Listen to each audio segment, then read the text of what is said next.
नमः सिद्धेभ्यः।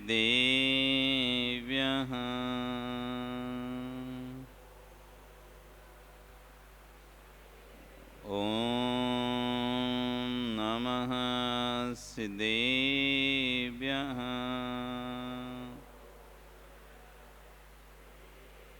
ॐ नमः सिद्धेभ्यः।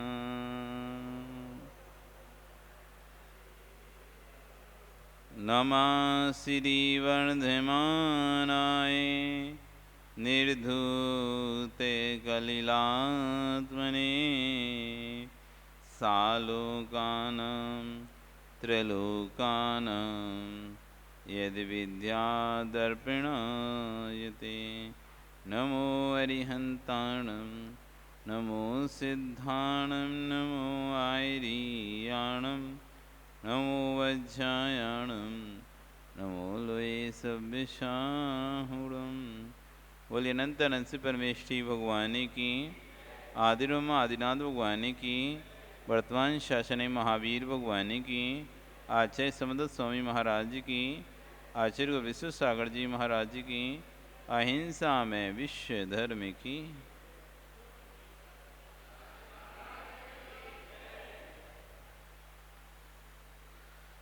बंधु, पिछले कई दिनों से सम्य दर्शन की यहाँ पर चर्चा चल रही है और उसी सम्य दर्शन के प्रकरण में आज पुनः फिर आचार्यगण समदत्त स्वामी महाराज सम्यक दर्शन की उत्कृष्टता को फिर से बता रहे हैं कि क्यों सम्यक दर्शन उत्कृष्ट है, क्यों इसके लिए इतना जोर दे रहे हैं, क्या कारण है कि सब कार्यों में प्रधान कार्य सम्यक दर्शन हो गया। इसको श्लोक के माध्यम से समझा रहे हैं। विद्यावृतस्य संभूति स्थिति वृद्धि फलोदया नासन्त सति सम्यक्त्वे बीजाभावे तरोरिव।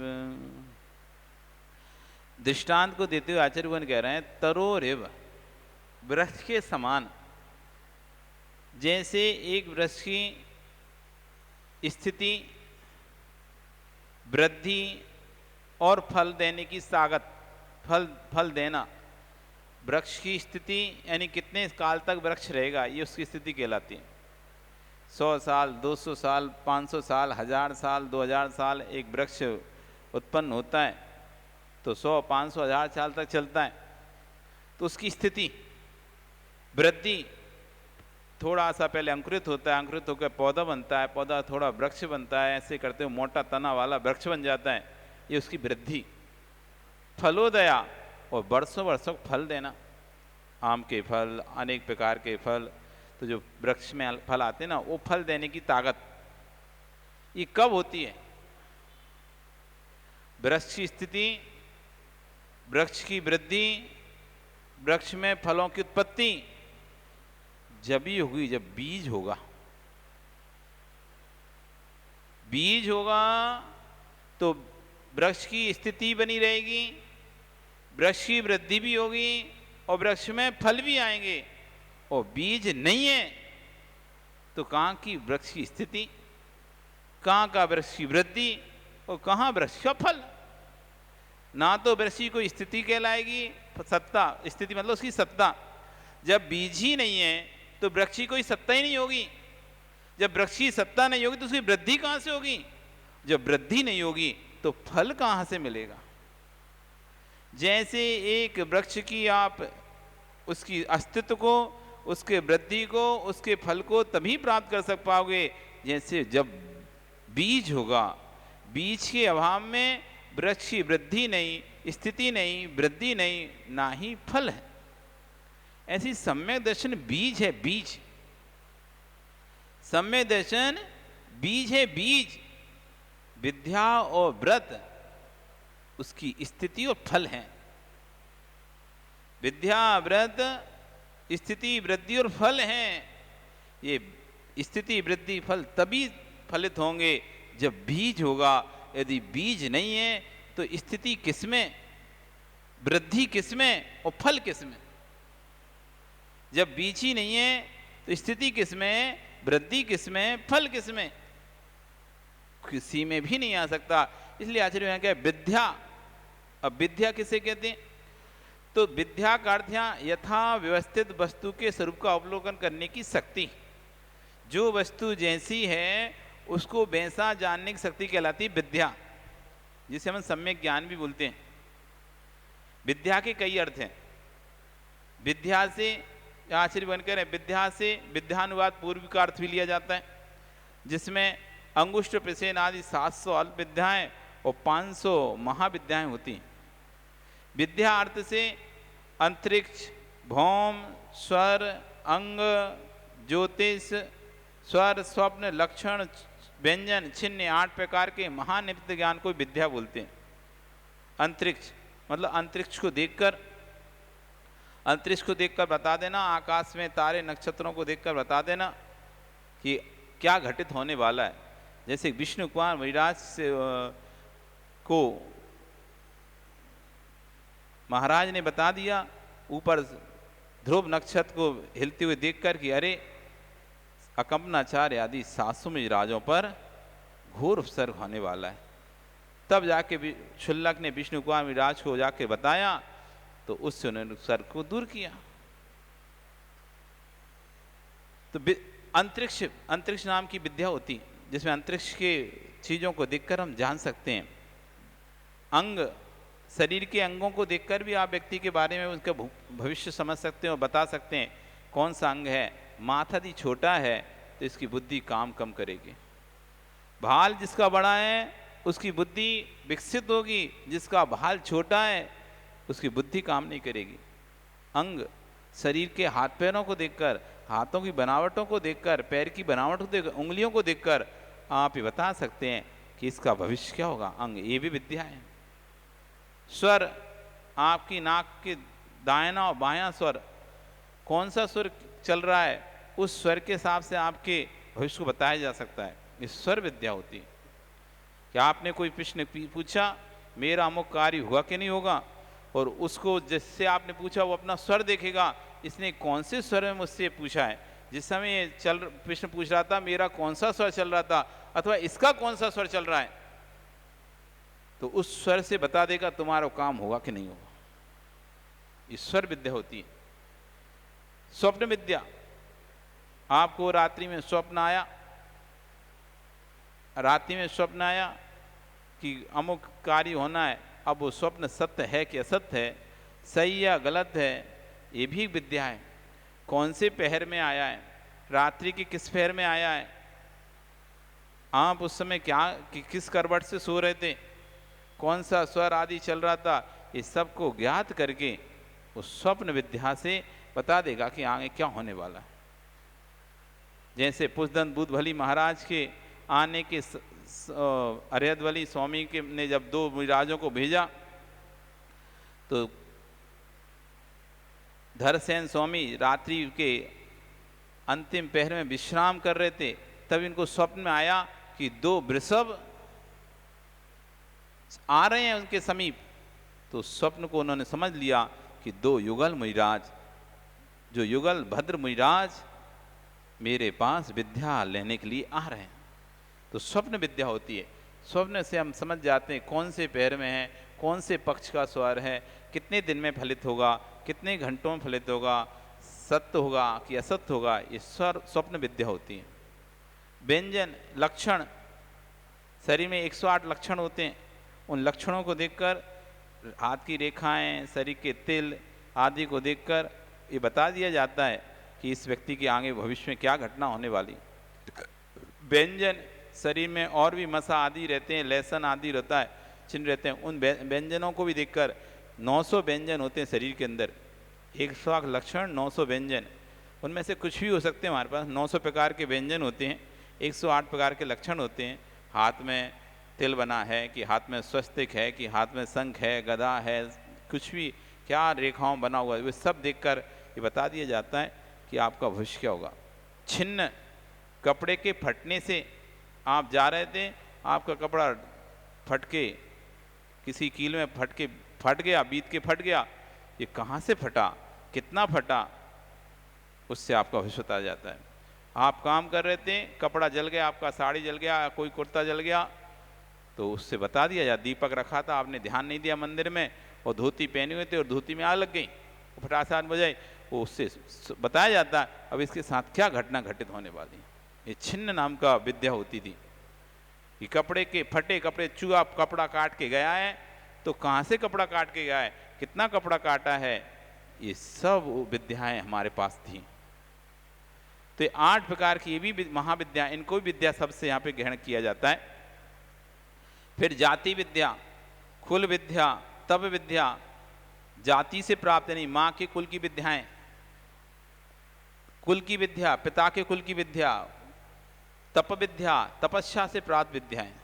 जो विद्याधर लोग होते हैं उनको अपने जाति की विद्याएं प्राप्त होती हैं, पिता की विद्याएं प्राप्त होती हैं। माँ के वंश को जाति कहते हैं, पिता के वंश को कुल कैसे, तो माँ के वंश से मामा आदि से विद्याएं प्राप्त, पिता से विद्याएं प्राप्त, और स्वयं तपस्या करके विद्या प्राप्त।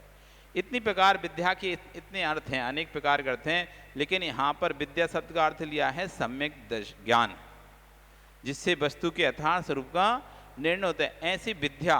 फिर दूसरा आता है व्रत, व्रत के भी अनेक अर्थ होते हैं, लेकिन यहाँ व्रत से अर्थ, व्रत के अर्थ व्रत, व्रतौ, दृणे, मृते, चायत, बतुले, छंद, स्वाति, धीते, तयोर्व्रते, यानी व्रत का अर्थ व्रत भी होता है, दृढ़ता भी होती है, व्रत का अर्थ दृढ़ता भी है, व्रत का अर्थ मरण भी है, व्रत का अर्थ चारित्र भी है, व्रत का अर्थ गोलाकार भी है, व्रत का अर्थ छंद भी है, व्रत का अर्थ इतिहास होता है, व्रत का अर्थ व्याप्त होता है, व्रत का अर्थ प्रख्यात होता है, व्रत का अर्थ स्वीकृत होता है, अनेक अर्थ होते हैं, लेकिन यहाँ पर व्रत का अर्थ क्या लिया है, सम्यक चारित्र।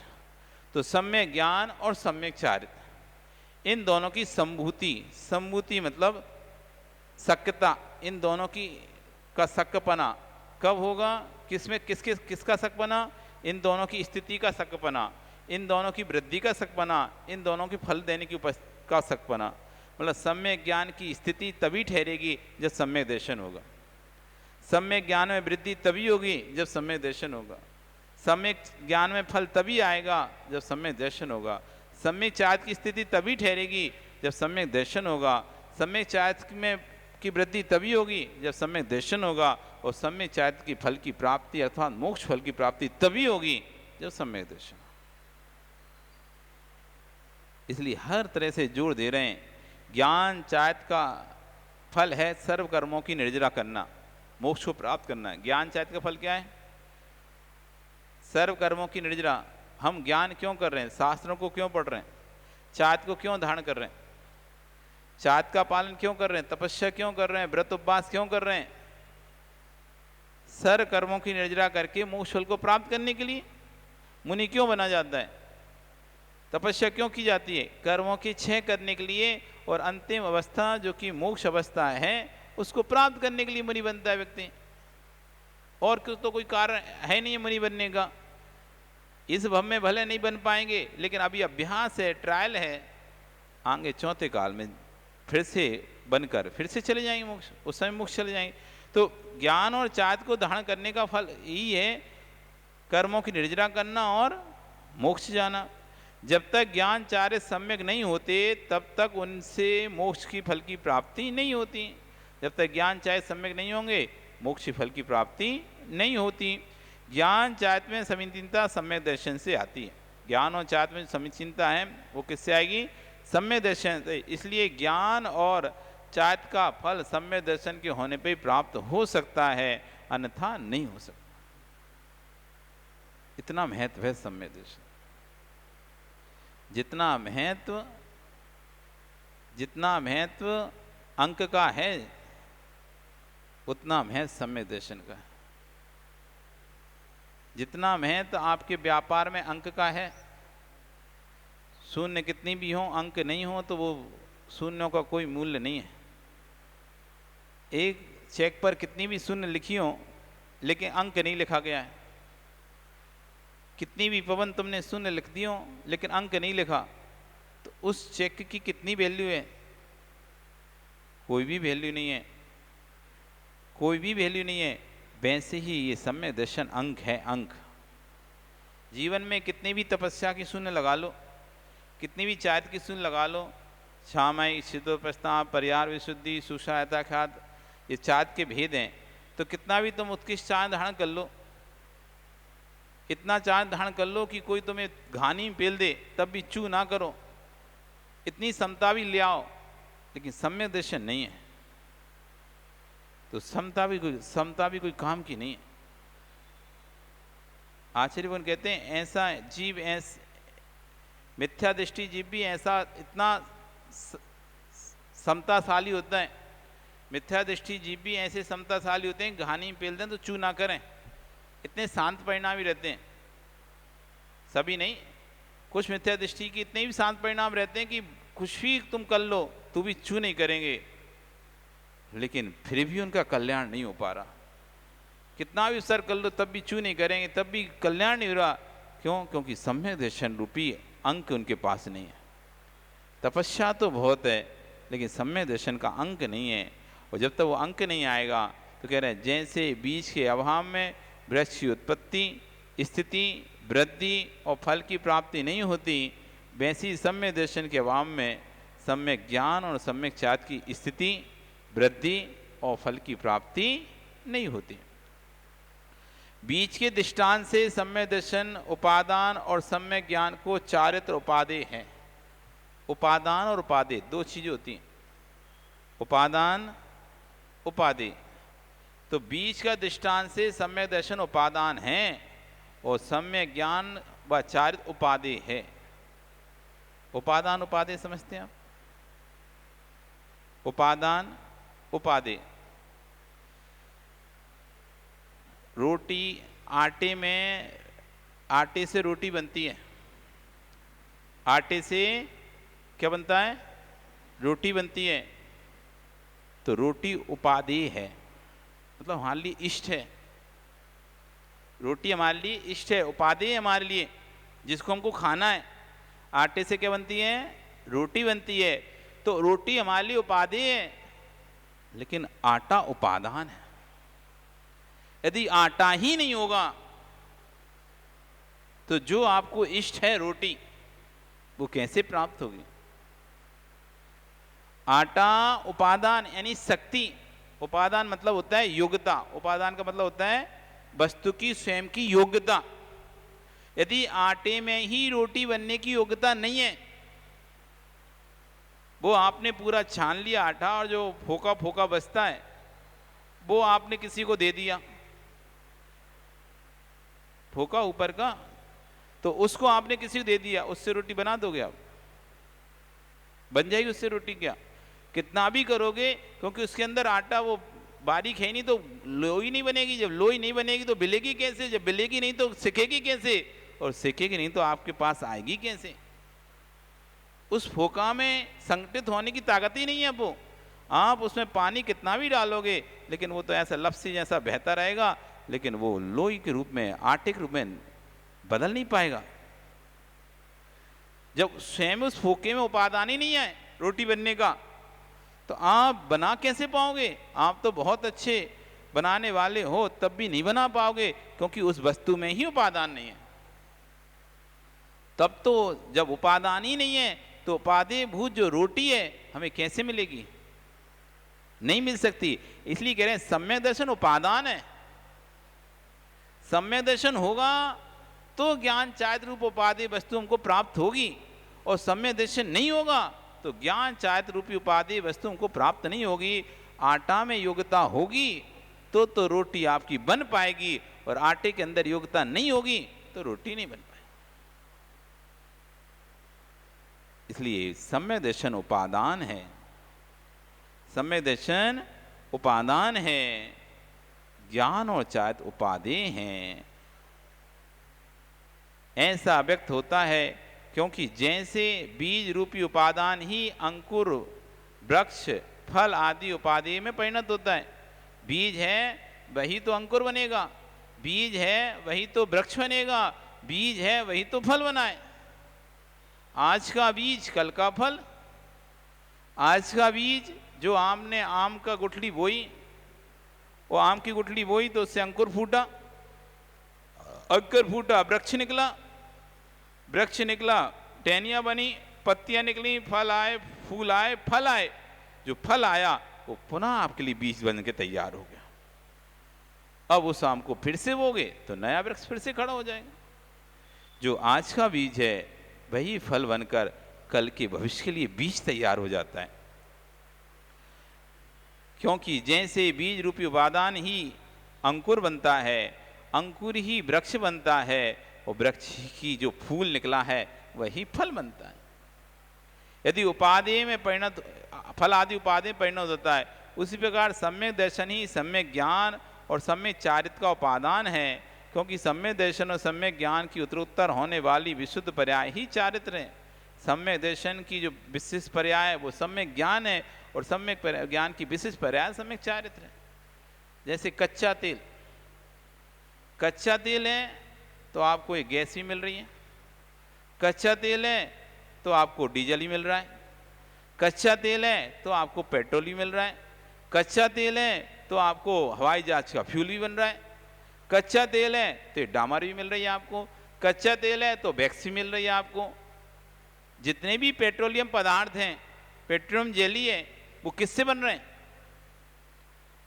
समुद्र से कच्चे तेल से तो बन रहे हैं ना। जितने भी पेट्रोलियम पदार्थ हैं वो किससे बन रहे हैं? ज्वलनशील पदार्थ हैं, वो समुद्र से निकले हुए तेल से बन रहे हैं। कच्चे तेल को जैसे जैसे परिष्कृत करते चले जाते हैं, शुद्ध करते चले जाते हैं, पहले हवाई जहाज का तेल और थोड़ा सा कम परिष्कृत रहा तो पेट्रोल, और कम डीजल, और कम परिष्कृत किया तो मिट्टी का तेल, और कम किया तो डामर, और कम किया तो वैसलीन। मतलब जो बचता गया, फिल्टर करते हैं ना, कोई चीज को फिल्टर करते हैं तो सबसे बड़ा फिल्टर किया तो हवाई जहाज का तेल निकल गया, उससे जो बचा खराब उसमें से निकाला पेट्रोल, और खराब बचा उसमें से निकाला डीजल, और खराब बचा उसमें से निकाल लिया मिट्टी का तेल, और खराब बचा उसमें से निकाल लिया वैसलीन ऑयल, और खराब निकला उसमें से निकल गया आपका वैक्सलीन, और खराब निकला उसमें निकल गया डामर। ये सब एक ही तेल से निकल रहे हैं। ये जैसा जैसा तेल फिल्टर होता है अच्छा होता चला जाता है, कम फिल्टर रहता तो खराब होता जाता है। तो जैसे जैसे वही सम्यक दर्शन है, जब सम्यक दर्शन परिष्कृत होता है तो वही सम्यक दर्शन सम्यक ज्ञान में परिणत होता है, और सम्यक ज्ञान जब और विशुद्ध होता है तो सम्यक ज्ञान सम्यक छात्र में बदलित हो जाता है। जैसे बीज ही अंकुरित होकर अंकुर के रूप में बनता है, वही बीज अंकुर ही वृक्ष बनता है। वृक्ष की जो फूल है, फूल जो निकल रहा है वही फिर जाके फल में बदलता है, क्रम से बढ़ते हैं। तो जैसे सम्यक, उसी प्रकार सम्यक दर्शन ही सम्यक ज्ञान और चारित्र का उपादान है। क्योंकि सम्यक दर्शन और सम्यक ज्ञान की उत्तरोत्तर होने वाली विशुद्धि पर्याय ही चारित्र है। पूर्व श्लोक में आचार्य वन ने नाभिक का दृष्टांत देकर रत्नत्रय रूप मोक्षमान में तीनों गुणों में सम्यक दर्शन मुक्तता बतलाकर तीनों में परस्पर सहभाव के साथ निमित्त नैमित्तिक संबंध बताया था, और इस श्लोक में बीज और वृक्ष का दृष्टांत देकर इन तीनों में गुणों की क्रम से होने वाली अवस्थाओं को बताया। इससे पहले वाले में कहा था कि सम्यक दर्शन क्या है? कर्णधार है। यदि सम्यक दर्शन नहीं होगा तो ये मोक्ष की मार्ग को कौन खेगा? कोई खेने वाला नहीं है। जैसे कि नाव को खेने के लिए नाविक होता है, नाविक नाव को खेता है तो आप पार हो जाते हैं। यदि नाविक ही नहीं है तो नाव को कौन खेगा? तो उसमें उन्होंने किसकी तीनों में संबंध बताया था, निमित्त नैमित्तिक संबंध। जैसे कि नाव का, नाविक का और उसमें बैठने वाले लोगों का निमित्त नैमित्तिक संबंध है। नाव नहीं हो तो किस में बैठ के लोग जाएंगे, और नाविक ना हो तो नाव भी है, बैठने वाली भी, लेकिन नाविक नहीं है तो कौन लेके जाएगा? इन तीनों में निमित्त नैमित्तिक संबंध था। सम्यक दर्शन नहीं हो तो सम्यक ज्ञान नहीं होगा, सम्यक ज्ञान नहीं हो सम्यक चारित्र नहीं होगा, जब सम्यक चारित्र नहीं होगा तो मोक्ष भी नहीं होगा। इसलिए निमित्त नैमित्तिक संबंध था। और यहाँ पर कह रहे हैं इसमें उपादान उपादेय संबंध है। पहले क्या बताया था? निमित्त नैमित्तिक संबंध। और आज क्या बता रहे हैं? उपादान उपादेय संबंध। कि सम्यक दर्शन उपादान है, ज्ञान और चारित्र उपादेय है। कल कहा था सम्यक दर्शन निमित्त है, वो नैमित्तिक है, ठीक है ना। कल था सम्यक दर्शन निमित्त है, बाकी सब नैमित्तिक हैं। यहाँ पर कह रहे हैं सम्यक दर्शन उपादान है बाकी सब उपादेय हैं। इस प्रकार सम्यक दर्शन ही मूल है मोक्ष मार्ग का, क्योंकि सम्यक दर्शन के होने पर ही ज्ञान और चार्ज की शुद्धि, उत्पत्ति, वृद्धि आदि होती है।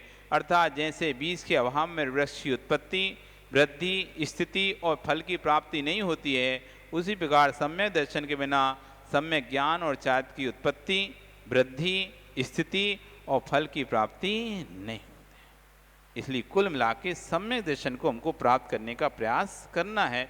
कल आगे सम्यक दृष्टि को मोक्ष मार्ग कैसा होता है और मिथ्या दृष्टि का मोक्ष मार्ग कैसा होता है, इस बात की चर्चा करेंगे। आज आपका समय हो गया, कल फिर आओगे, पर्याय रही तो हम पुनः इसकी चर्चा करेंगे।